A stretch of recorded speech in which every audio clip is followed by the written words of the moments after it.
Hi and welcome to my channel. My name is Kelly and here you're seeing a lot of my stuff because I have it all kind of pulled out because I'm in the process of cleaning out a room upstairs in my house, and I'm pulling all my stuff together so I can sort it and account for it. And right now I'm all in, I don't know what you would call it, limbo. I really don't know. A mess. We'll just call it a mess and be done with it. I'm probably trying to do too much at one time. I've had several people say that they hadn't seen me or heard anything from me in a while, and they were wondering if I was okay. Yeah, I'm okay. I'm just crazy. I'm trying to do these things in stages, you know, clean out one bedroom, stage stuff to that room, go in and clean the floor and paint the walls and all that stuff for the room that I want to move my craft stuff into. So it's a slow process. And I've been at this for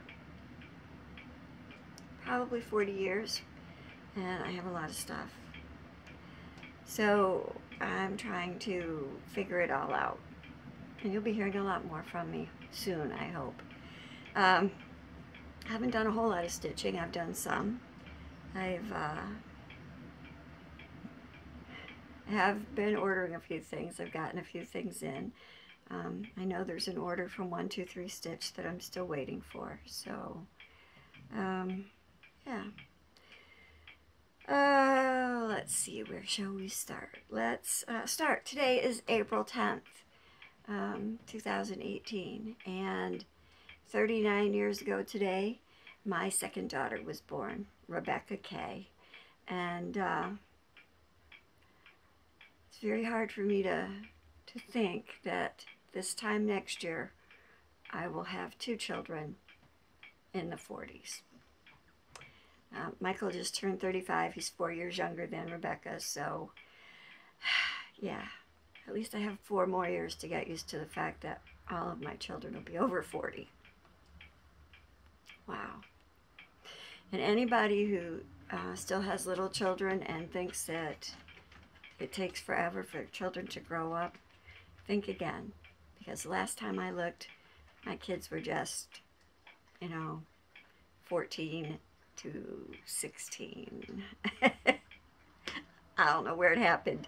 Now my grandchildren, my oldest grandson's 20, and my oldest granddaughter is 17. I don't know where the time goes. So just be aware. Enjoy every second. Cherish it. Because it goes way, way too fast. And new empty nesters, I feel your pain. It is a huge transition. But hey, if it ever transitions back, that's another huge transition. Stay tuned. Anyway, stitching. I've been watching a lot of YouTube. Some of it's been coloring stuff and multimedia and some stitching. I've left comments on a few. Some people I've watched and I just haven't had the chance to go back and comment because I've had it running on the TV while I've been sorting through stuff and doing things. So I'm enjoying your videos and thank you for posting them. It is a wonderful community and I'm very blessed to be part of it.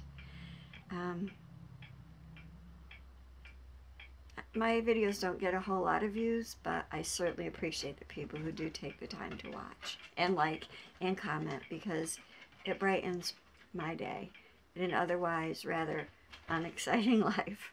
So thank you. Also, another thing, and I heard, I'm trying to remember who said this. But anyway, if you hear someone, another channel, give me a shout out, if you could leave that in a comment in one of my videos, I would really appreciate it because there's just so many people out there.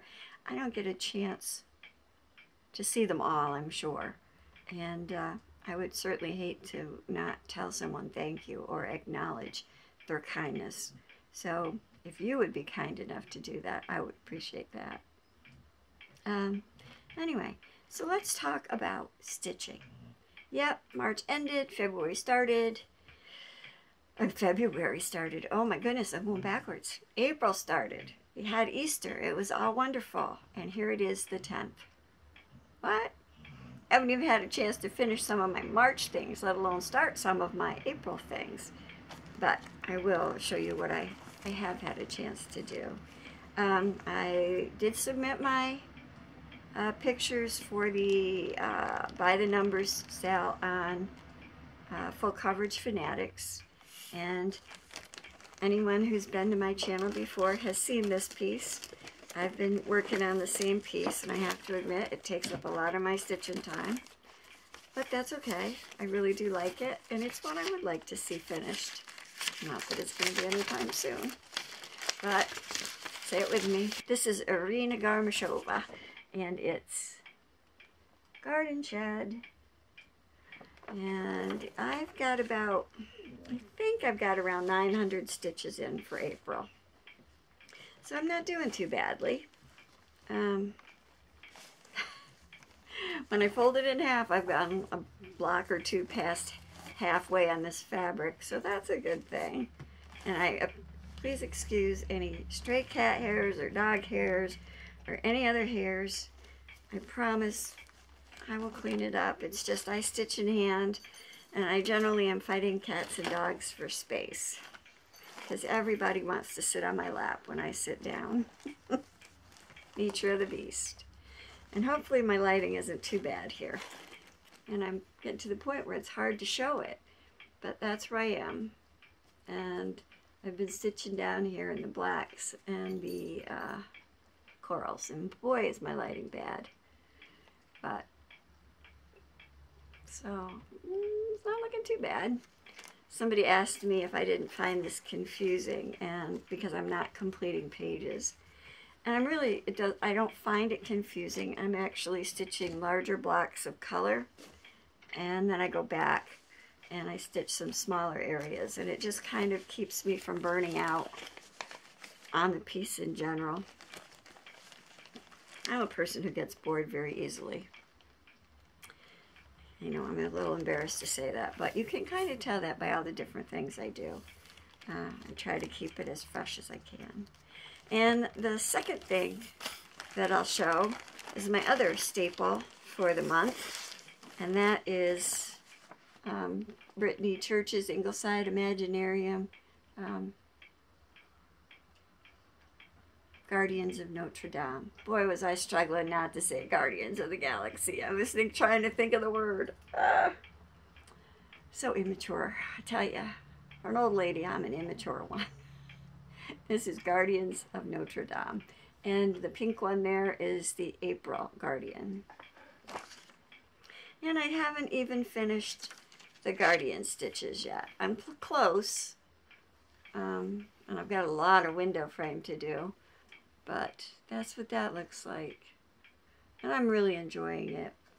I was hoping to get my 1,200 stitches done and then get back to that and knock that out.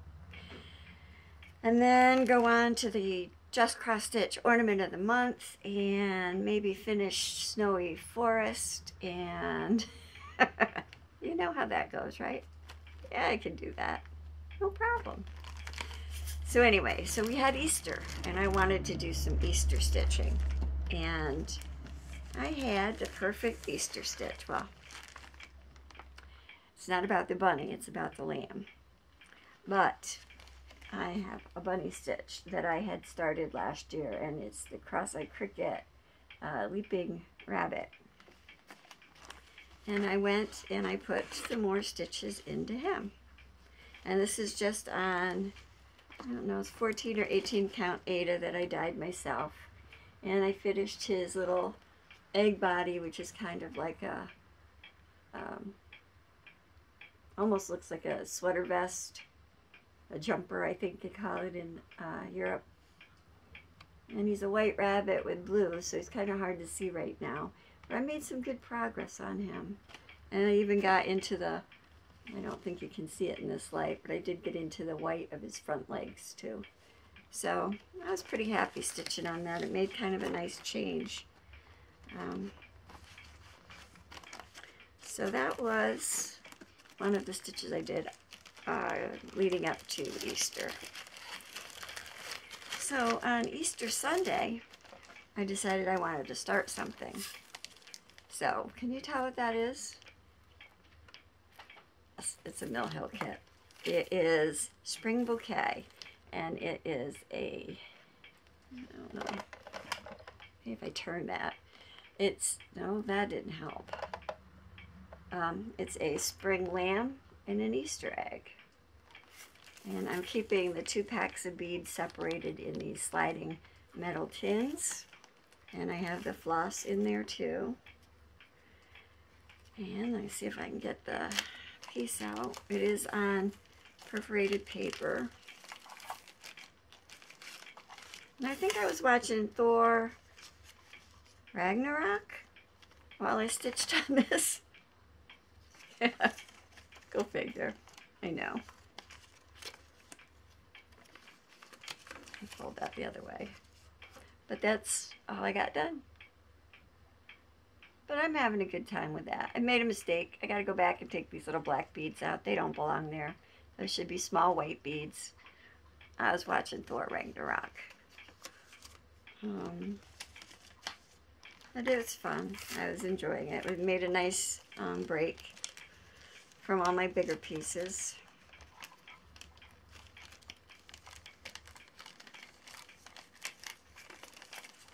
I had a mixed media piece I wanted to do too, but I didn't get to that either. So stitching isn't the only thing that's kind of taking a hit right now as I try to sort through all my stuff. I think that was all the stitching, but wasn't all the purchases. I did get my color and cotton in, and I got, I'm not going to unfold. This is called Lemonade, and it's 18 count Aida, and it's a 13 by 17 inch piece, and it's really beautiful. It's showing up kind of dark in the camera. It's really kind of between the part where it shows in the light and the part in the dark.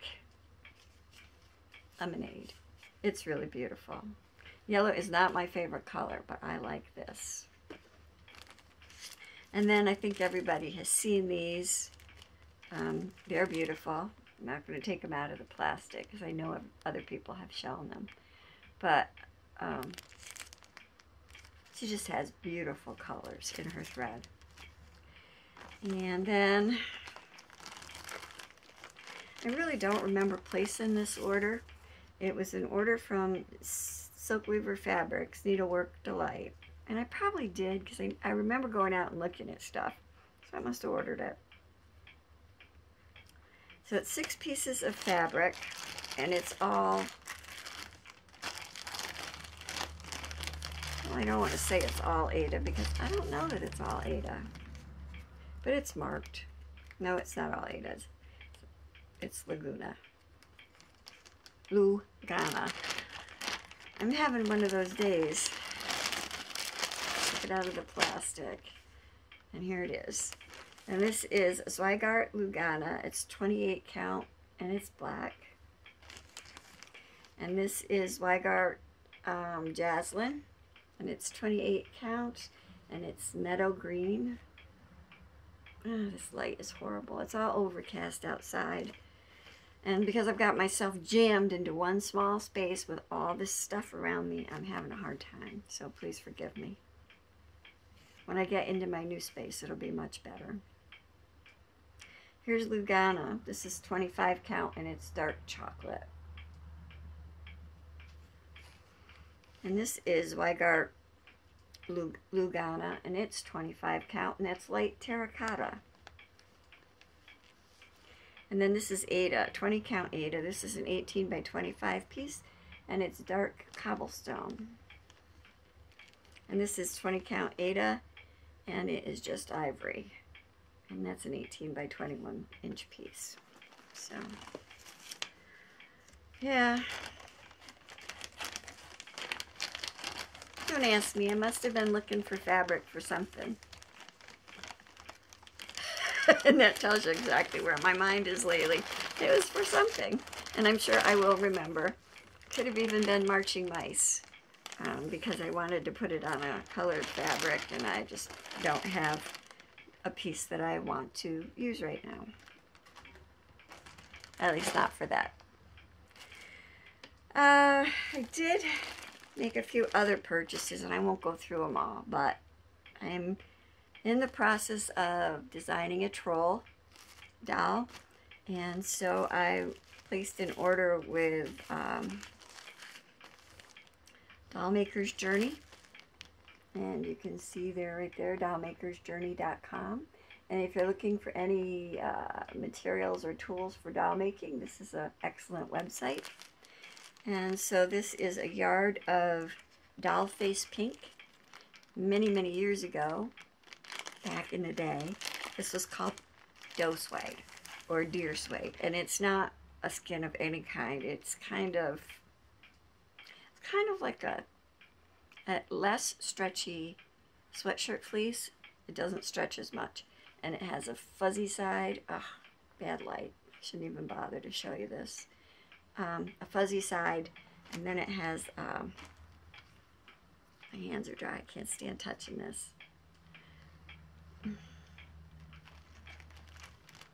And it has a non-fuzzy kind of flat side, woven side. And it makes beautiful doll skin, which is why they call it doll skin fabric.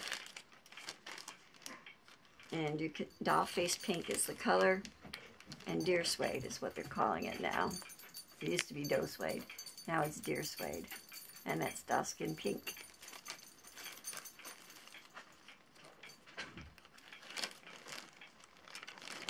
Not that I need fabric, because when I go out in my garage and I go through some of my tubs, I'm sure I will find some more of this.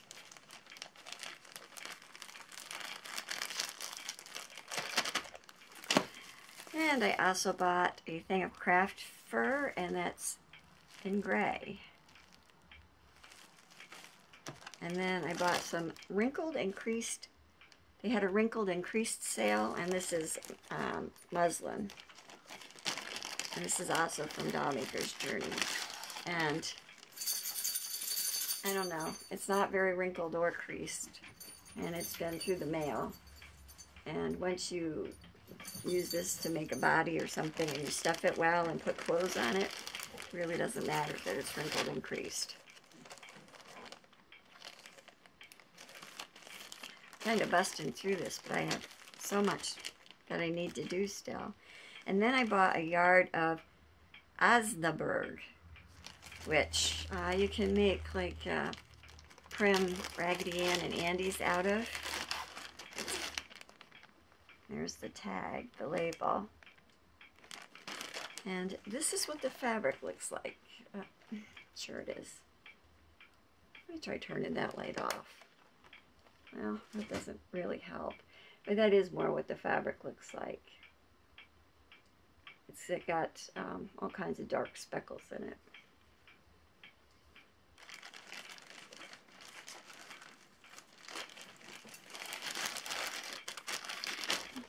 Pardon me one moment while I retrieve what I dropped on the floor. And then I bought some Windsor Comfort. And I'm not going to take this out of the bag. It's like a jersey, a stretch jersey. And these are all just different fabrics you can make dolls with. And I decided to restock my inventory since I am going to work on dolls. And this is doll skin, another, and this is called Ebony. And it's a very dark chocolate brown. So those were my cloth doll making purchases.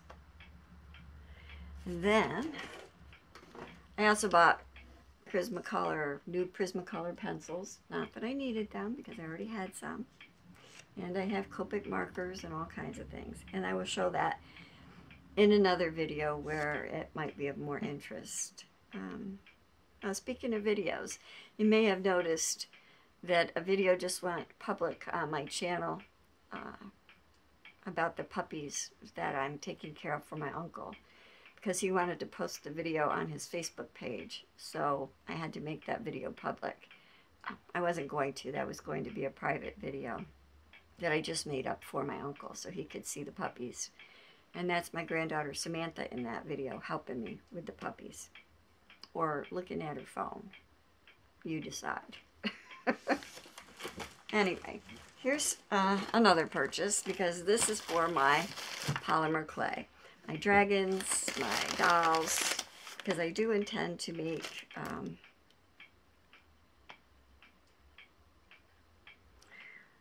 a woodland witch nature type of being. And so I got myself some fresh clay, and in this bag, which I hesitate to open, excuse the crinkling,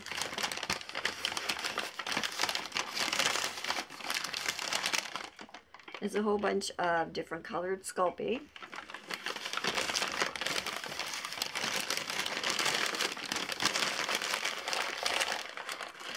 And then I got a pound of Sculpey, and then I got some translucent. And I have a couple of blocks of glow-in-the-dark. So I'm looking forward to getting back into my doll making. Another reason that I am moving my stuff back upstairs in my house and reclaiming my living space for, for family. Yeah, so that's pretty much what I've been doing. Stitching and cleaning and rearranging and watching puppies. Cleaning the fish tank. I cleaned the fish tank out before I did this video. So, kudos to me. I say I cleaned the fish tank. I cleaned the fish tank as far as I cleaned out the filter and put new filters in it and cleaned the housing and everything. I do wipe down the walls, but my fish is 18 years old now, and he's probably about that big. And he started out as a little fair fish, you know, when you went at the fair throwing the ping pong balls and you bring it home in a little plastic bag. And he seems to like the algae on the walls, so I wiped that down a little bit, but I let the algae grow because he seems to have, like, he may even be blind. So I put fish food in for him every day, but he eats the algae off the walls too. So I don't want to clean his tank, because I'm afraid if I clean the algae off the tank, that fish may just die. So the goldfish can live to be 20 to 25 years old. If he was koi, he could live to be 250 years old. That's one that you'd have to put in the well. And who's to say that my fish won't have to be put in the well? I could see my kids drawing straws for that. Well, I guess that's about all for me. I hope that you enjoyed this video. I feel like it was a little bit rushed and definitely cramped. I'm hoping it doesn't take me too long to get my other area fixed up. Because I can't see myself doing another video like this one. So next time, hopefully it'll be in its own space with lots of room. I'm moving up into a room that's got like 5 windows. So, and it's east facing, and it has a north and a south window. So, should be good. Lighting should be much better than it is here in this Dungeness room.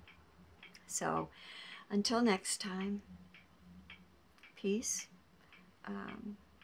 Remember, be courageous and be kind, and be colorful. Thanks for watching. God bless. Bye.